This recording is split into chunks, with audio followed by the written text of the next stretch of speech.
Welcome to the Healing Place podcast, a space filled with inspirational stories of hope, along with practical advice for your healing journey.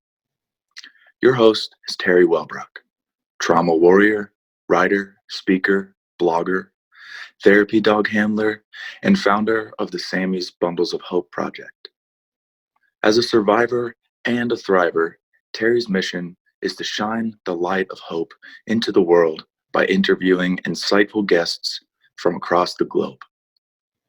Please stay tuned at the end of today's interview as we honor our sponsors. The Healing Place podcast is a fiscally sponsored project of Fractured Atlas. Now, here's your host and trauma warrior, Teri Wellbrock.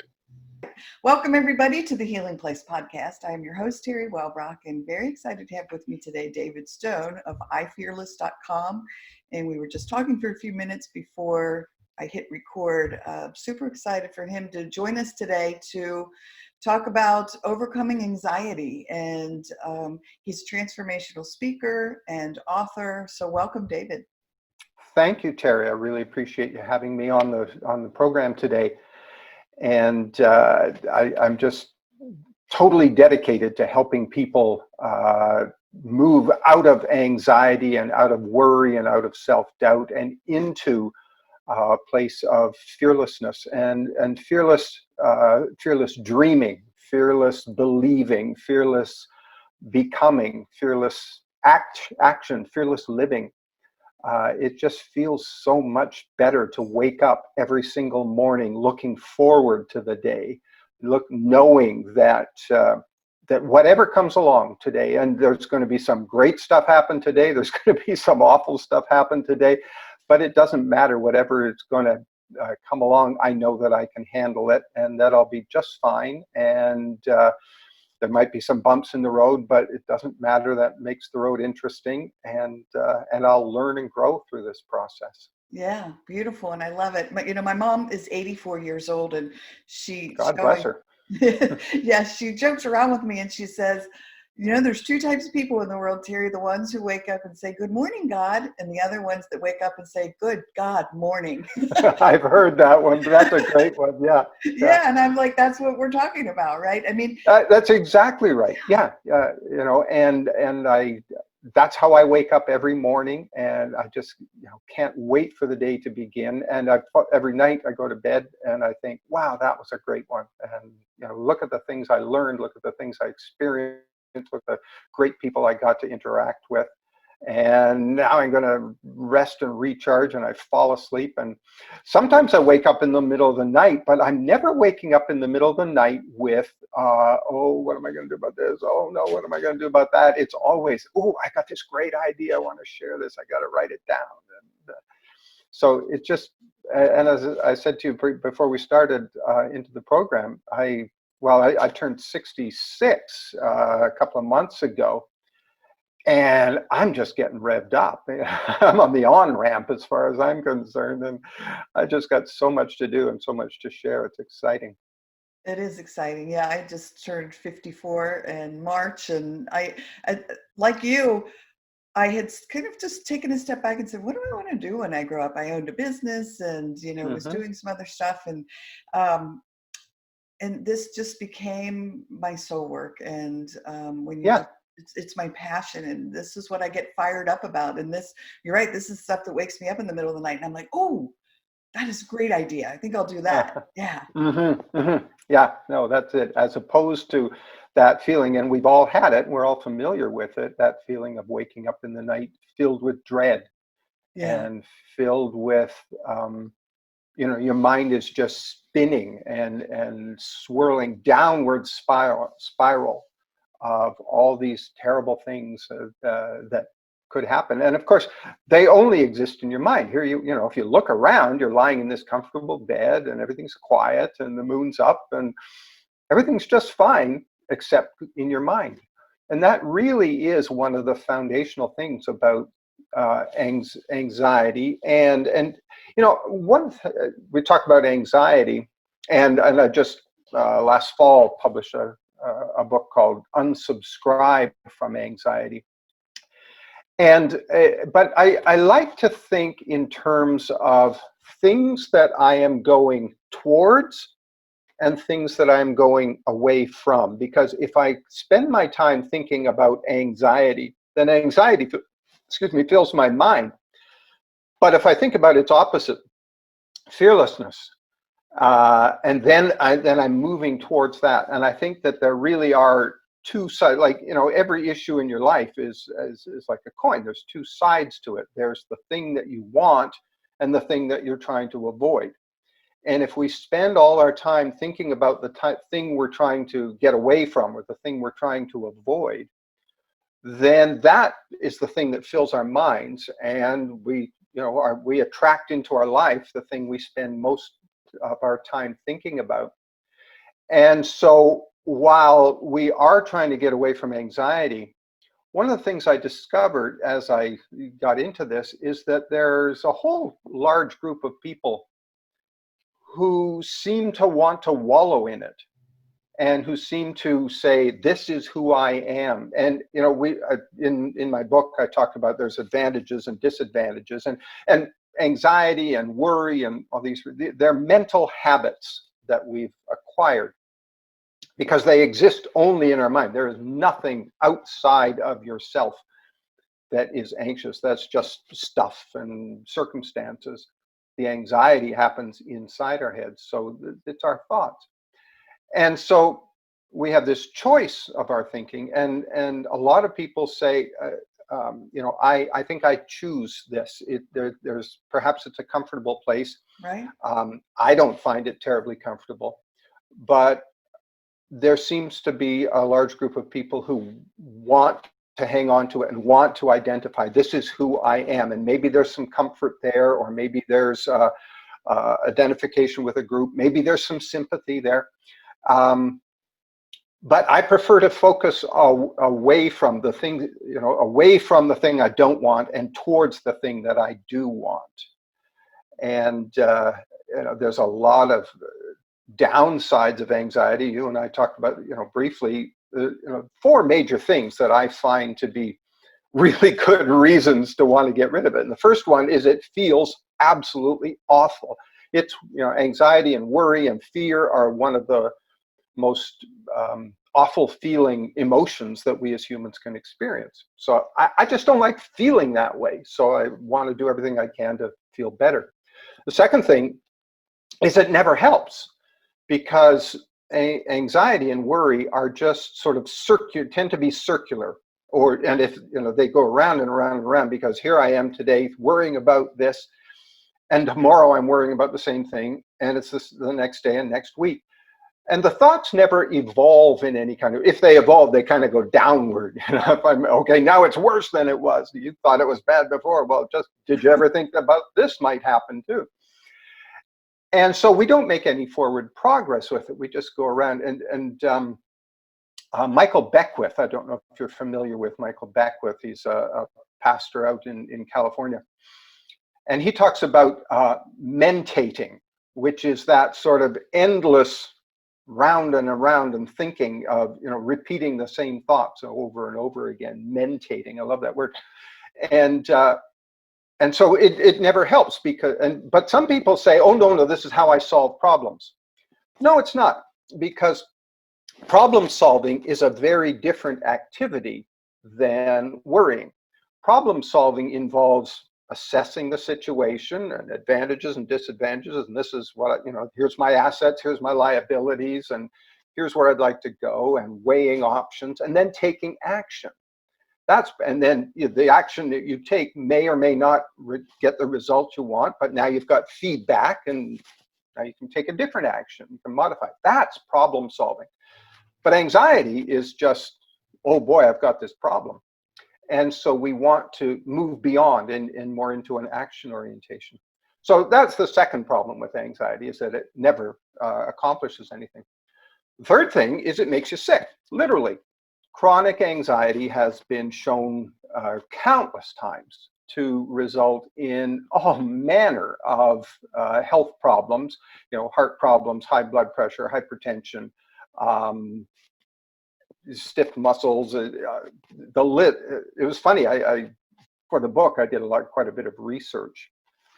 And the list of the things that you can get, gastrointestinal problems, you get immune system problems, which these days, of course, with COVID, the last thing we need to be doing is weakening our immune systems. And here we are, I'm worried about COVID-19, and in the process, I'm weakening my immune system, which is making me even more vulnerable to it. So then there's the downward spiral that you get into. So we want to kind of break that pattern. And then the fourth thing, and this is the one that I find to be the most compelling reason for not remaining in an anxiety state, and that is that it blocks our potential. Because when I am feeling worried or anxious or self-doubting or fearful, then I'm not going to try things. I'm going to limit myself before I've even begun. I'm going to talk myself out of things. I'm going to convince myself that I can't or I shouldn't. Or people that grew up from a background like you, we don't do stuff like that. Right. Why would you even try to do that? And so we stick ourselves, we predefine our destiny before we even get an opportunity. So all that tells me that, no, this is not serving me in the least, and I'm so much better off without it. Yeah. I love what you brought up about some people find comfort in it, because my sister and I talked about that with our traumatic childhood we found comfort in the chaos. Yes. In that was our norm. And it wasn't until, like you had stated before we hit record, of becoming a student of your mind and reading everything you get your hands on and researching. And I started to do the same thing and realized that the chaos was what was keeping me trapped. And yes, I found comfort in it, but that's what I needed to step beyond and change habitual patterns. So is that part of what you work with people on, is changing those habitual patterns? Absolutely, we do. And it begins by recognizing, and in the book and in the online course and in the workshops that we do, workshops we'd love to be doing now. Yeah, right. But we start off by sort of studying. We become students of anxiety. I say we're like scientists in a laboratory. We put our white lab coats on. We've got this blob of anxiety sitting on the lab bench, and we're going to take it apart and see what it's made of. And the first thing you discover is that it is the world around us is conspiring to make us anxious and to make us worried. And not to blame the world, but that's what goes on. Everybody around us. I had one woman in one of my workshops, and she said, but my mother's a worrier, my sister's a worrier, I'm a worrier, everybody I know is worrier. So therefore, it must be normal. I wrote a blog last week about just because it's normal doesn't mean it's desirable, and it doesn't mean it's unavoidable as well. And anxiety is normal. There's no question about it. But so unfortunately, so is obesity, and so is underfunded schools, and so are potholes in the road. All of these things are normal, but it doesn't mean that we want them around. And good people are working hard to try and get rid of them. And it's the same with anxiety. Yes, it's normal. Lots of people suffer from it.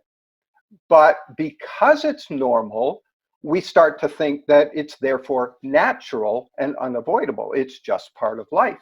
No, it's not just part of life. It's a mental habit. Because we've been thinking this way for so long, because it has become normal and habitual, we think, I guess that's the way things are. And so we want to interrupt that pattern of thinking and start saying, no, it doesn't have to be that way. CNN, Fox News, all these, even the Weather Channel, their job is to attract your eyeballs. And so and humans are hardwired with this negativity bias thing that's in our biology. And it's millions of years old, and it was really handy when we were wandering around and the saber-toothed tiger was lurking in the bushes. It was very, very useful. And so, but it's kind of like your appendix. You don't need it anymore, but it's still there. It hasn't evolved out yet.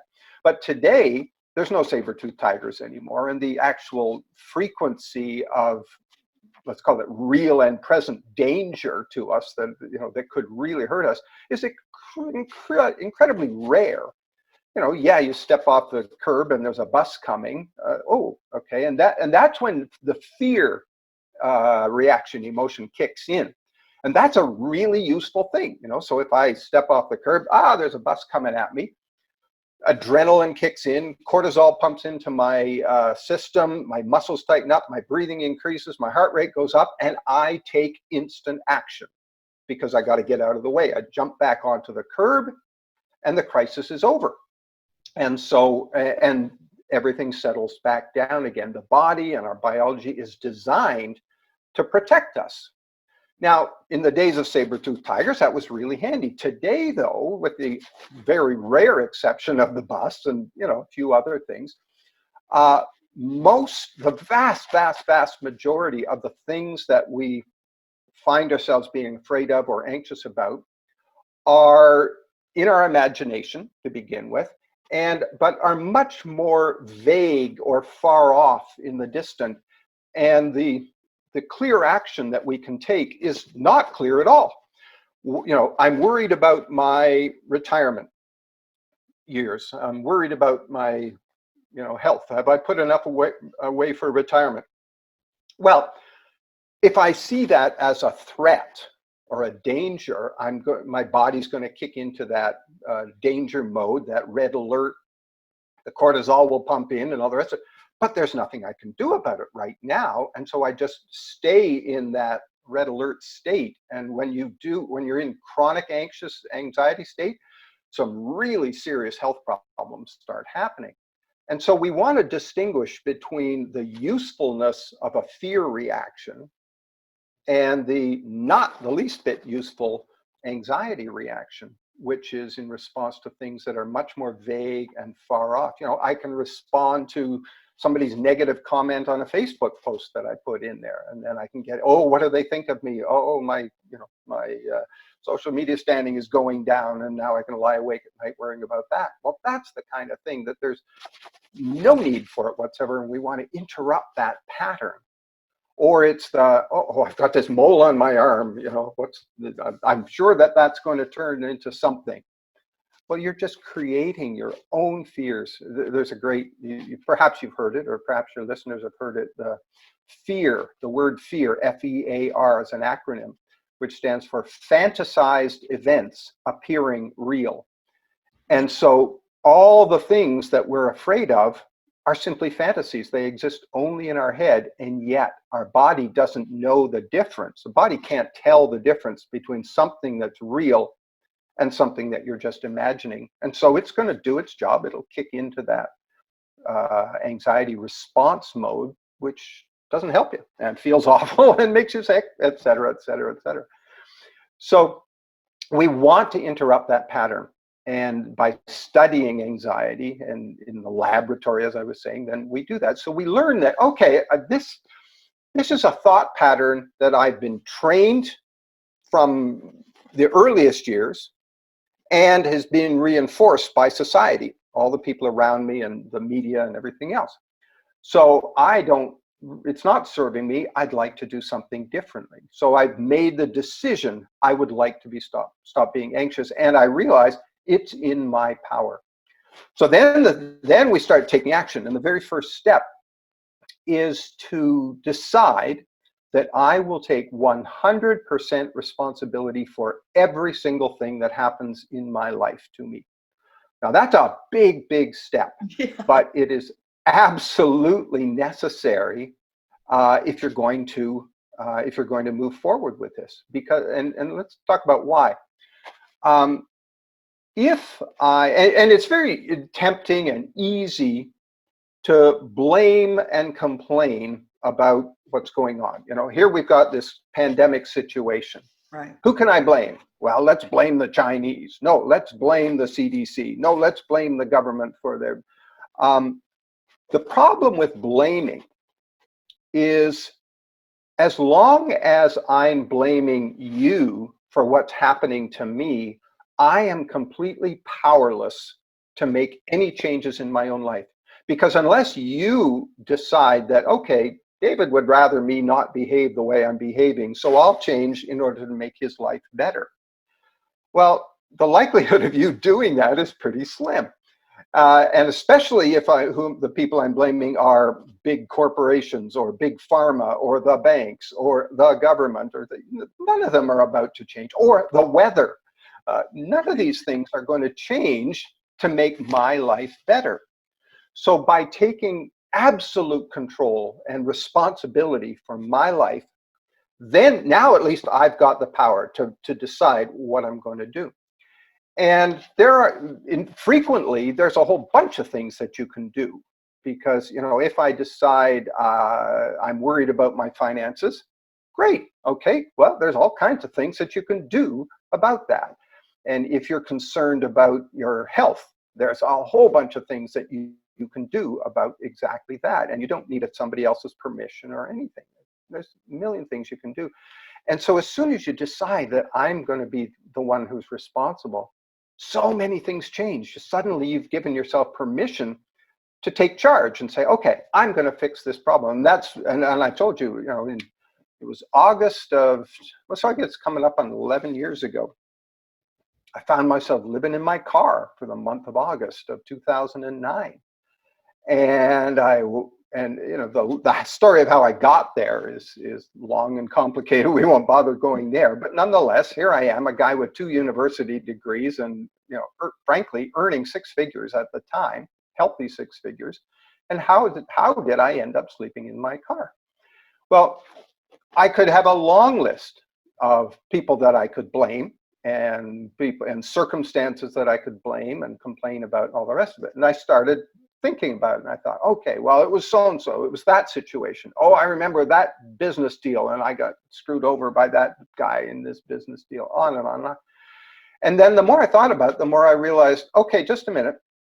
Every single one of these events that I'm talking about that sort of led to me being here, there was one and only one common denominator in all of them, and that was me. I was the only one present when all of these things happened. I thought, that's a nasty thing to realize. Right.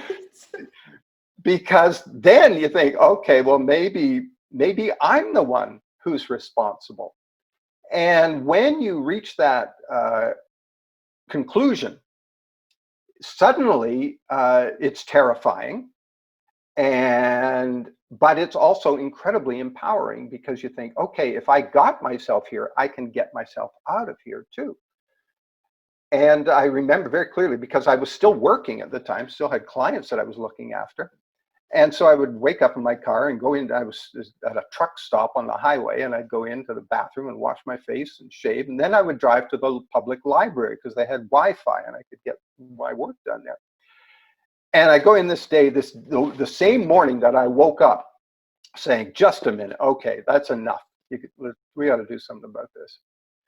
And I also remember waking up that morning thinking, okay, I wasn't quite sure who I was talking to, but anybody that cared to listen, I said, all right, whatever I've been doing has not been working. I am wide open to whatever ideas you want to offer. So I'm at the library that day, and I'm working at a table, and I get up to go to the bathroom, and I walk through the stacks where they have all the books. And this book had fallen off the shelf and was lying on the floor in the middle of the pathway. And I'd bent down to pick it up. And it was a book by Wayne Dyer, Dr. Wayne Dyer. I love Wayne Dyer. I just have the book here.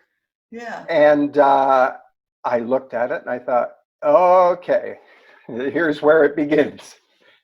And it still gives me shivers to think about that. Yeah. And so that's where I started. I started reading, and I thought, okay, there are answers here, and I can find those answers, and I can seek them out, and I can change how my thoughts work, because I realized it's all the thinking that I'm doing that has gotten me to where I am. So I want to change those thoughts. I want to have a different set of thoughts. And starting then, my life has just gotten better and better and better and better, and it's absolutely wonderful. So that's the kind of interruption that I like to do with people that are helping us. Say, I'm stuck in this anxiety. No, you're not stuck. You're only stuck if you decide that you're stuck. If you like being stuck, great, God bless you. Carry on. But on the day when it hurts more to stay stuck than it does to go to the effort of getting unstuck, call me and I can help. Awesome. Yeah. I love it. Well, the one thing, Wayne Dyer, I just had The Power of Intention on my desk. I moved it over to the bookshelf, but fabulous Change book. Your Thoughts, Change Your Life. If anyone ever asks me, what's the book that had, the most powerful effect on your life? And that book certainly did. My copy of that is so dog-eared, and every page is underlined with notes in the margin. Yeah, I write, I underline, I star, exclamation points. Yeah. Yeah, exactly. Yeah. Now, one thing to clarify, and I think you and I talked about it just briefly on a LinkedIn conversation. I love how you put things out that make people think and stir up some conversation. Teri. Yeah. And so for those who've experienced trauma, like severe trauma, like myself, so like sexual abuse, it's not so much as taking the responsibility for that, but your reaction to that responsibility and how you let it impact you, correct? That is exactly right. Because speaking of another great authors, Viktor Frankl. I don't know how much you've encountered him. But for the listeners who aren't familiar, Viktor Frankl was a psychiatrist in pre-war Austria, and he was Jewish. And he got when the Nazis took over, he got rounded up and sent to a concentration camp. And he survived and did tremendous work afterwards. And basically, what he did is he sort of studied the people in the concentration camps and discovered that those who had purpose in their lives, those who found meaning in their lives, were the ones who survived and moved on. And the ones who had no purpose and no meaning and just, they were the ones that gave in very easily. And so for a person who has suffered trauma, who has suffered terrible experiences, the thing that we want to do is recognize that those events, you can't go back and change those events. But, and Wayne Dyer is one of the ones that uses the metaphor of, the wake that's behind the boat is not, that's where the boat has been. It's not where the boat is going. It doesn't set the direction of the boat. And so as long as we hang on to those things, I had not nearly the level of trauma, but I grew up in a family that was, well, we weren't technically poor, but the ratio of money to kids was very, very low.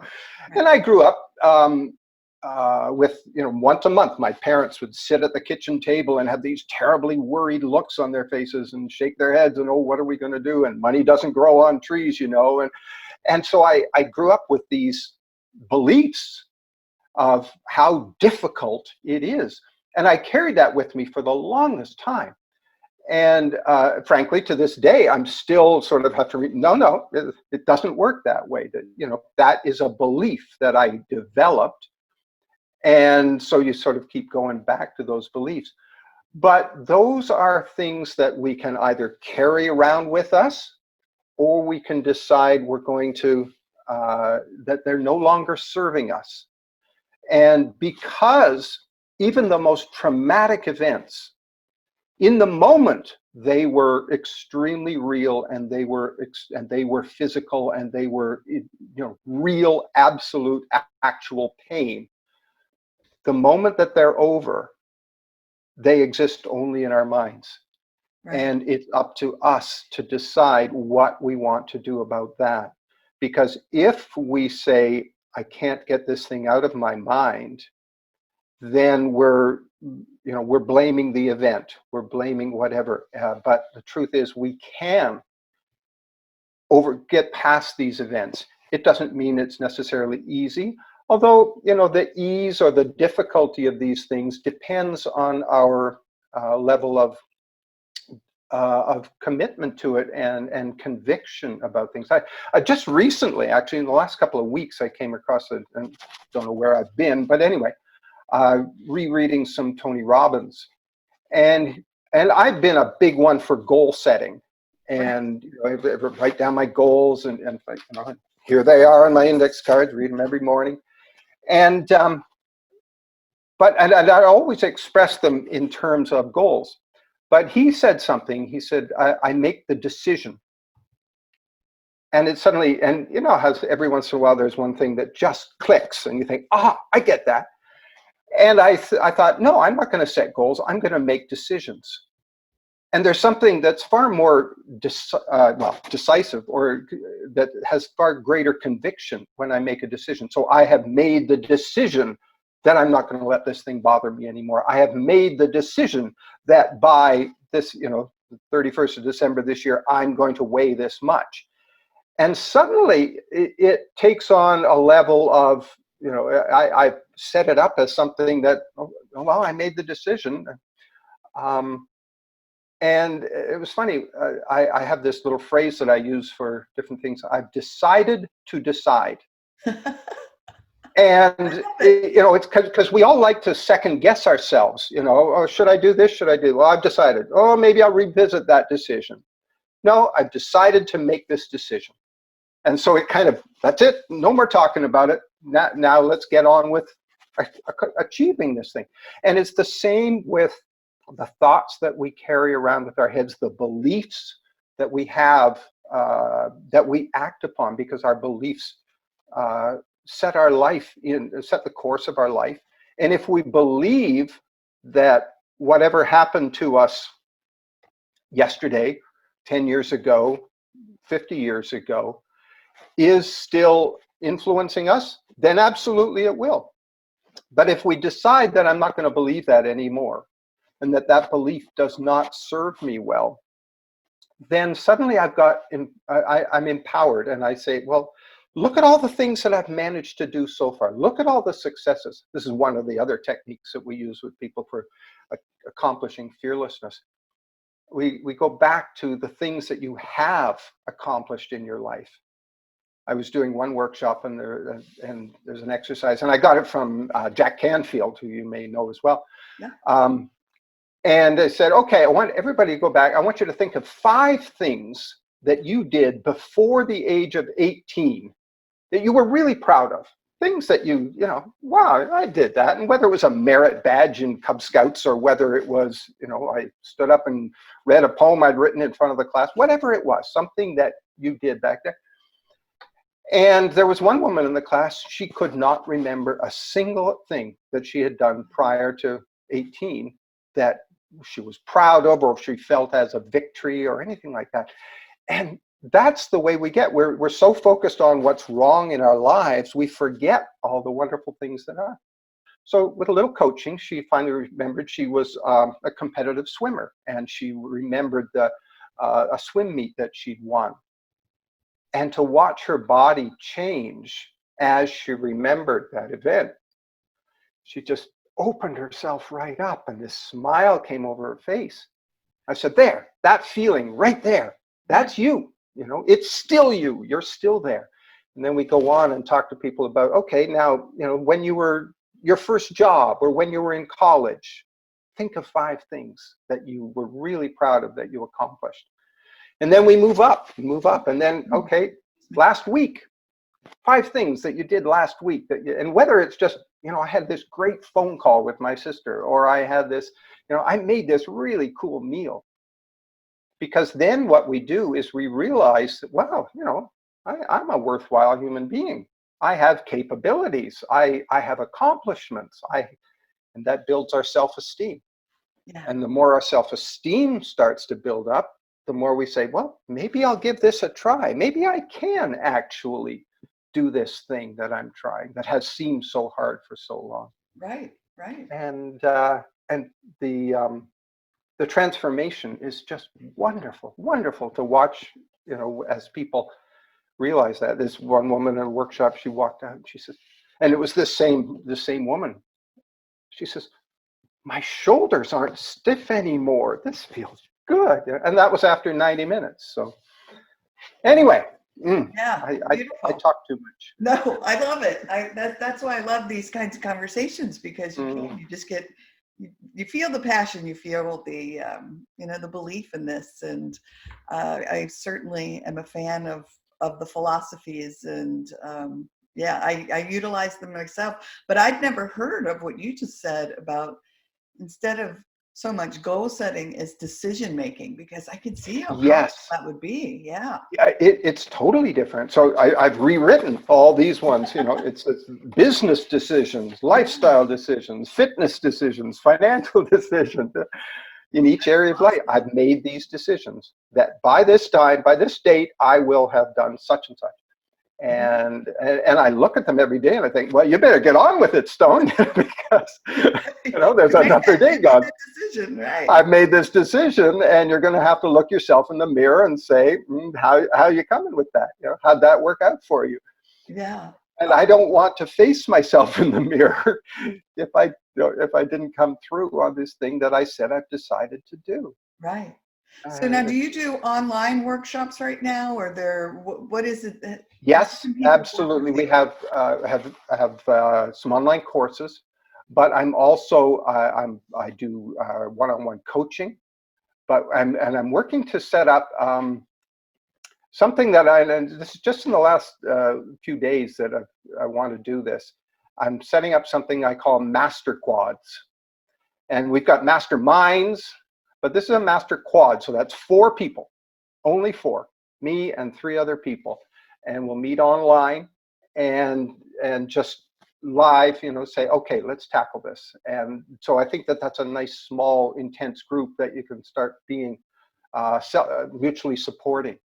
And so yeah, we do that kind of coaching. We also do I do Facebook Lives quite regularly. I just did one last week about overcoming guilt, and it was called Guilt Free Today. And I was really happy with that, because when we start looking at some of these things that appear to be such burdens that we're carrying around, when we dive into it, we discover that no, it's just sort of some misguided thinking. And with a little bit of coaching and a little bit of willingness to rethink our assumptions, suddenly you can say, wow, I can let that go. I don't have to carry that burden around. I always have this picture of these people carrying these heavy loads around, and it's enough to get yourself through the day as it is, but then let's throw a 50-pound sack on your back on top of it all. We don't need it. Right. So yeah, we've got online workshops. We've got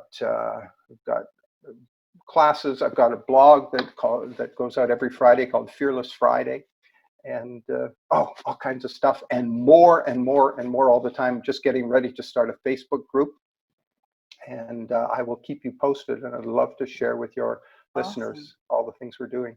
Yeah. So how do people get in touch with you? Through website, social media? Yeah. Well, the website is i-fearless.com, i-fearless.com, and they can go there and they can find everything, and they can certainly get in touch with me. We're on Facebook, and hang on a second, I will just remember, because I can never remember that. Facebook is at iFearlessNow, no hyphens, just at iFearlessNow, and LinkedIn is i-fearless. Instagram is iFearless365, and Twitter is at iFearless365. Awesome. So we got all kinds of ways that people get in touch with me, or they can just email me directly. I'm David at i-fearless.com. They can email me directly and say, hey, David, can you help me? And I would be thrilled. I've figured out at age 65 what I want to be when I grow up, and this is what I want to be, and I just live it every day. I love it. It doesn't feel in the least bit like work. It feels I'm just having a blast and sharing this notion of fearless living and fearless dreaming and fearless believing and fearless acting and fearless just living your entire life in a fearless kind of way. Yeah. It feels so good. It's inspiring. And, I let fear dictate my life for 25 years. And So many of us do. It's a horrible state to be in. And, now that I've lived this, did the healing work and did the research wow, it's just so amazing to be in this state. It really is. And you are therefore proof that it can be done. Yeah. And I look around at people who inspire me and I say, okay, if she did it, I can do it. If he did it, I can do it. Right. And it just makes me feel so good and inspired to do more. Awesome. Well, is there anything else that you wanted to share with the audience before we close out? Have you got another 6 hours or so? No, we could do like a podcast series. I know we could. But no, I just want to reinforce it. And of course, we didn't have time to get into all the techniques that allow you to release anxiety from your body. And I'd love to share that with people. But just to remind your listeners that, anxiety and worry and self-doubt are not things that you're burdened with and that are natural part of life. They're not. They are normal because so many people have it, but they're not required and they're not mandatory and they're not unavoidable. You can step out of it. You can, as my title of my book says, you can unsubscribe from anxiety. Thanks, don't want that anymore. Right. Click, gone. Yeah. Maybe you and I should probably do a Facebook Live and touch on those things. And that'd be great. Yeah, I'll have you on. We'll do it through my channel. And okay. Yeah, because I love the idea of sharing the steps. Mm-hmm. Yeah, that'd be really cool and direct people to you. So yeah. Okay, that's a decision. All right, we made it. You and I. I love it. I love it. Okay. All right. Well, thank you so very much for the work you're doing to help others along their healing journey and for joining me today. Oh, Teri, you're so welcome. And thank you for having me. As you can tell, I just love sharing this. Yeah. Well, yeah. I get all fired up because you're fired up and I feel it. So Good. I love it. Good. Glad to All hear right. it. Well, everyone, thank you for joining us today on the Healing Place podcast. And remember, until next time, be gentle with yourself. Thanks. Bye-bye. Thank you so much for listening today to the Healing Place podcast with your host and trauma warrior, Teri Wellbrock. If you enjoyed this episode and want to learn more about Teri, her mission, and the Hope for Healing journey, visit Teri's website at www.teriwellbrock.com.